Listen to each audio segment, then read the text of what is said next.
Hey guys, good morning. So today, it's another question and answer series kasi madami na naman akong natanggap na mga tanong sa aking vlog, especially on my travel update videos.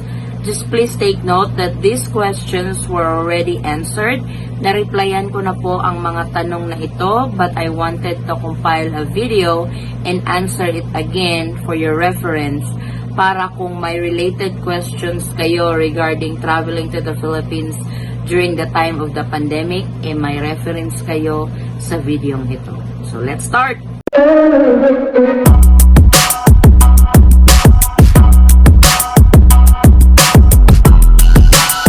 Hi, I'm Patricia. I'm the madam. Hi, I'm Ellie. I'm the ruler.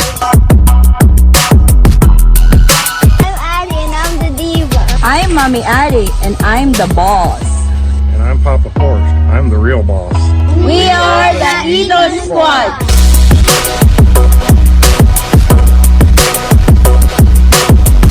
First up is from Jean Makirang. Hi, may I know please, how did you get an LGU Letter of Acceptance? Or did you guys need one? Thank you. So si Miss Jean is baka taga Jensen ito. So Jean, yung ginawa ko kasi hindi tugma yung requirements ng pagkuha ng letter of acceptance sa pagkuha ng travel authority. Kasi yung requirements ng letter of acceptance, sabi nila, you need to get a travel authority bago ka makapag-request ng letter of acceptance. Whereas sa travel authority naman, hindi mo siya makukuha in advance. Kailangan kunin mo siya on the day of your flight. So kung gagawin mo yon, kukuha ka ng travel authority on the day of your flight, saka ka pa mag-request ng letter of acceptance, mamimiss mo talaga yung flight mo. So yung ginawa ko, I called the airline kasi we were flying with Philippine Airlines, pauwi ng Jensen. I called the airlines at tinanong ko sila mismo kung ano yung kailangang requirements para makauwi ng Jensen, which are the swab test result, yung Bureau of Quarantine certificate, yung travel authority, yung itinerary namin, at saka ID, ganyan. But this time, please coordinate with LGU talaga kasi everyday nagbabago-bago yung mga protocol nila. Yung sa amin, this was 2 months ago, so ang layo na ng span of time since nag-travel kami. For sure, may mga pagbabago na sila sa requirements kapag ikaw ay uuwi ng probinsya. So please take note of that, na kailangan talaga makipag-coordinate muna kayo sa LGU kung ano yung kailangan nila before kayo makauwi sa inyong mga probinsya. Next is from Escobedo CJ. Kailangan po bang i-print yung result ng test or yung certificate of yung BOQ lang? CJ, sa akin, pinaprint ko dun sa hotel kung saan kami nagstay. Kasi nung pagkuha namin ng travel authority, hiningan kami ng kopya. So, it's better na may kopya ka talaga na ipapakita para makakuha din sila ng kopya from you. Kasi kung sa phone lang, what if yung phone mo malobat, hindi mo ma-open, so magiging hassle sa'yo yun. So it's better talaga na i-print mo siya dun sa hotel kung saan ka nagstay while waiting for your swab test result. Next question is from Pobrecita Branson.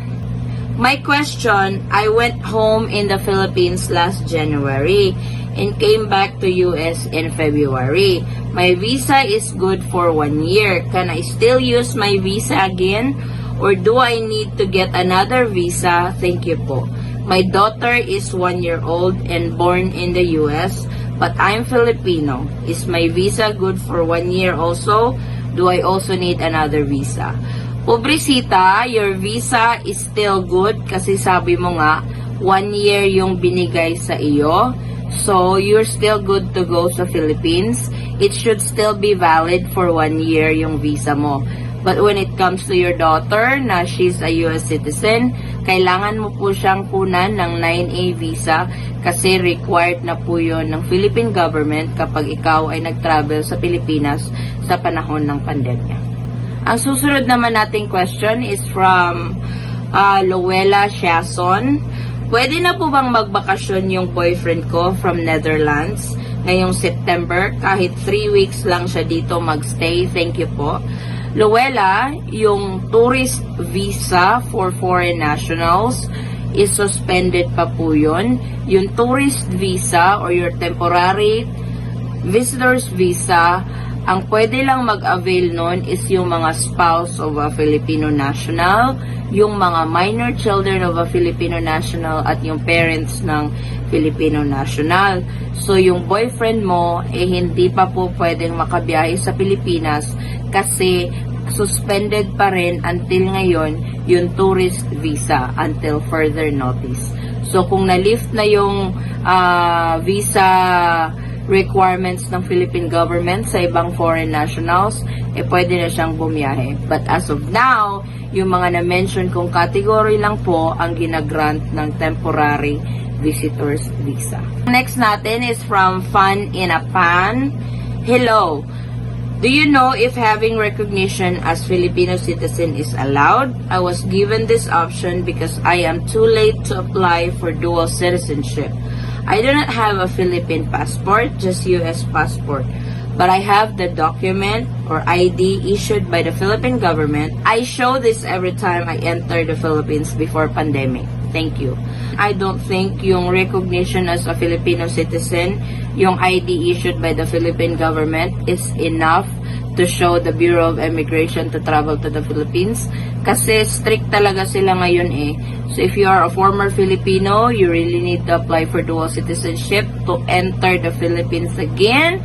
Or if you are a spouse of a Filipino national, you need to apply for a visa to enter the Philippines again unless these regulations are lifted and the normal tourist visa is back to normal at magre-resume na silang mag-grant ulit nun. But ngayon, ganun ang bagong regulation ng Philippine government kapag ikaw ay nag-travel sa Philippines during the time of the pandemic. This question is from Jenny BLD Holmes. Good morning po. Tanong ko lang, kaka-US citizen ko lang. Valid pa po both US passport and Philippine passport ko. Pwede pa bang gamitin yung Philippine passport kung valid kahit hindi pa nakakapag-apply ng dual citizenship? Jenny, as soon as you take an oath to become a US citizen, yung Philippine passport mo is magiging invalid na yon kahit hindi pa siya expire. So what you need to do is acquire or apply for a dual citizenship para makapag-apply ka ulit ng Philippine passport. So ganito kasi yon, nag-change ka ng citizenship, give up mo na yung pagiging Filipino citizenship mo. So yung Philippine passport mo, kahit hindi pa siya expire, mawawalang visa na yon kasi ikaw ay US citizen na. So your best option is to apply for a dual citizenship. We have another question from Pobrecita Bronson. I am Filipina and now American citizen and married to a foreigner. I go home to the Philippines once a year. Am I consider balikbayan? And do I need visa before I travel to the Philippines? The balikbayan visa right now is suspended. So if you are a former Filipino, the best option you can do is apply for a dual citizenship or apply for a visa to go home to the Philippines this time during the time of the pandemic. Kasi wala na po yung balikbayan visa for now. Sinuspende po yun ng Bureau of Immigration. So you can't just go home to the Philippines using your US passport kasi hindi ka i-allow ng airline na mag-board sa plane unless you have supporting documents that you are a Filipino. Another one from Cherry Joyce Kiamco. Ma'am, tanong ko lang po kung pwedeng mag-travel ang boyfriend ko Pakistan at kung open na po ba ang tourist visa for Pakistan. For now, yung tourist visa for foreign nationals ay hindi pa po open until now. Suspended pa po siya until further notice. May mga category lang po na magagrant ng visa na pwedeng pumasok sa Pilipinas.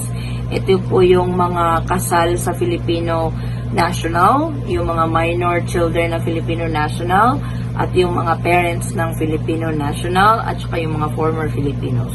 Outside of that, kung hindi ka belong sa kategoring yon, hindi ka po mag-grant ng visa. This is from Sedi Pantilion. Hi sis, if you have an idea, magbabakasyon kasi ako by December and my ticket is back and forth kasi 1 month lang and I still have work waiting here abroad. Paano kung ma-cancel flight? Kanino ako mag-ask about advisory maliban sa Cebu Pacific? Sino pa kaya makakatulong sa akin? Manggagaling kasi ako sa province. Thank you if you have idea. God bless your family. Sis Sedi, ang mangyari kasi nito kapag when it comes to the cancellation of your flight, wala pong ibang makakatulong yan sa'yo kundi yung airline mo. So, kailangan mong makipag-coordinate sa kanila kapag na-cancel ang flight mo. You mentioned here na 1 month lang yung magiging bakasyon mo sa Pilipinas at uuwi ka pa ng probinsya. You need to consider yung time na gagamitin mo lang sa bakasyon sa Pilipinas kasi kung 1 month, kukulangin yan. Kasi from Manila, meron kang swab test, magstay ka ng hotel, this will serve as your quarantine habang nag-aantay ka ng result ng swab test mo. Then kung uuwi ka ng probinsya, iba din ang protocol ng province. Gaya dito sa amin, yung protocol dito for quarantine is 21 days. Ang alam ko sa ibang probinsya is 14 days. Sa quarantine pa lang, ubos na yung time na sabi mo na 1 month ka lang magbabakasyon dito sa Pilipinas. So you need to consider that kung 1 month, coordinate with your LGU kung ilang days ang protocol nila for quarantine. Sa Manila pa lang, 1 to 2 days or 3 days, up to 3 days. Depende yan kung ano ang schedule ng flights going to your province. So you need to consider those, yung mga protocols, kasi kung 1 month, sis, kukulangin talaga. Natapos na lahat-lahat yung quarantine mo, baka ilang araw na lang return flight mo na going back to your work. So, you need to consider that. Next one is from Sodotonal. For how many nights do we have to reserve the hotel in Manila? If our test came back negative, do we get reimbursed for extra days? If you don't have enough days reserved and the test comes back negative after our reserved days, will the hotel add a day quite easily? So, Sodotonal, what will happen is kapag nag-book ka, for example, 4 nights, then after 2 nights, lumabas yung result mo, the hotel will not refund you for the remaining nights na binook mo. It's just their policy. What I can suggest is book 2 nights to start, tapos mag-extend ka na lang kung after 2 nights wala pa yung swab test result mo. It's better that way kasi babayaran mo na kasi yung gabi na pinareserve mo, hindi na magre-reimburse ang hotel niyan. So, ano mo na lang, mag-book ka to start 2 nights habang waiting sa swab test result mo. Kung hindi pa rin dumating after 2 nights, mag-extend ka na lang para hindi ka ma-charge ng gabi na hindi mo magagamit. This is from Sarce Corones. When you're applying to register for QR code and it asks, what's the purpose of travel? I'm a green card holder, so do I answer returning resident or balikbayan or pleasure or vacation? I would answer balikbayan resident kasi for now, the pleasure and vacation purposes are currently suspended. So, check returning resident on the form. So, ayan, sana nasagot ko po ng tama yung mga concerns nyo about your travel going to the Philippines during the time of the pandemic. I try very hard to answer it transparent at dun sa alam ko lang kasi we've been through the process. We really experienced it actual nung umuwi kami ng Pilipinas. But my advice is always coordinate to the right agency, yung airline mo, yung LGU nyo, ganyan.